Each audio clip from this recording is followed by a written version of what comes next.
Kayo po ba si Rachel Santiago? Ako nga po. Bakit po? Search warrant po para sa inyo. Ano? Ano yan, anak?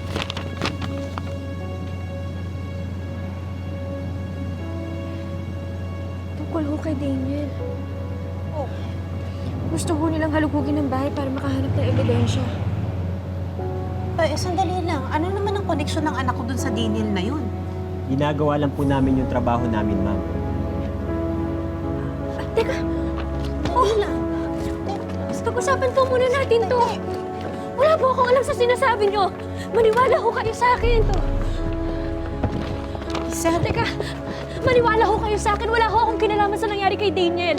Inahanap ko nga ho siya nung gabing nawawala ho siya. Kung gano'n, hindi ho kayo dapat kabahan na maghanap kami dyan sa bahay nyo. Hayaan nyo lang ho kaming pumasok para maklear kayo. Anak, kayaan mo na lang. Baka mamaya isipin nila guilty ka pa kahit wala ang ginagawa masama. Sige na.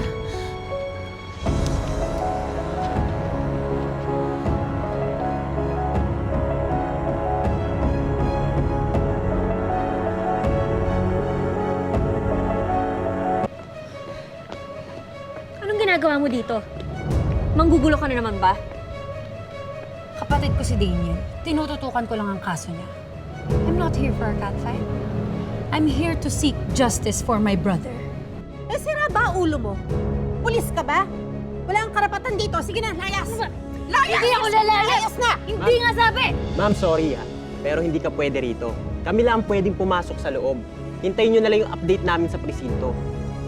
Hindi ako papayag. Hindi naman ako manggugulo dito eh. Unless magsimula yung mga butangerang yan. Teka, hindi ka pwedeng pumasok! Lumayas ka rito! Sandali lang! Alam mo, ikaw wala sa lugar at tapang mo eh! Wala kang karapatang pumasok sa loob ng bahay namin! Wala kang karapatang maghalugok! Ano niyo ako? Lumayas ka na! Sara mo yung pinto! Ilak mo yan! Layas! Ano ba? Ano ba? Malis ka nga dyan! Layas na! Dito! Ano ba? Lumayas ka na rito! Hindi nga ako lalayas hanggat hindi natatapos ang paghahalugog dito sa bahay nyo. May probable cause dito ang pulis, kaya pwede nilang gawin yun dahil may nakita silang ebidensya laban sa'yo. Ang pulis lang ang pwede pumasok sa loob, hindi ikaw! Mami, what's happening po? Bakit po may mga pulis? Anak, it's alright ha. Huwag kang matakot. Parang awa niyo na, paalisin niyo na ang babaeng yan. Magkakagulo lang talaga pag pumasok pa yan. Sige, halugugin niyo yung bahay namin. Pero wag lang yung demonyang yan. Ma'am, hindi kami matatapos sa trabaho namin kung nanggugulo ka. Hintayin nyo na lang yung resulta. Pwede ka nang umalis. Okay, fine. Pero dito lang ako. Sige, halugugin nyo yan. Dito lang ako, maghihintay ako dahil gusto kong malaman agad kung anong tinatago ng babae niya. Venus, wala silang mahahanap dahil inosente ako. Masyado kang mapagbintang. Kasama mo talaga. Sa inyo po ba ito, ma'am? Oo, akin yan. Teka, bakit nga ho? Ano namang kinalaman ng hikaw na yan kay Daniel? May natagpo ang katulad nito sa katawan ng biktima. Marami ho kayong dapat ipaliwanag. Walang kasalanan ng anak ko. Dinadakip ka namin sa krimeng abduction and attempted murder. May karapatan kang hindi magsalita.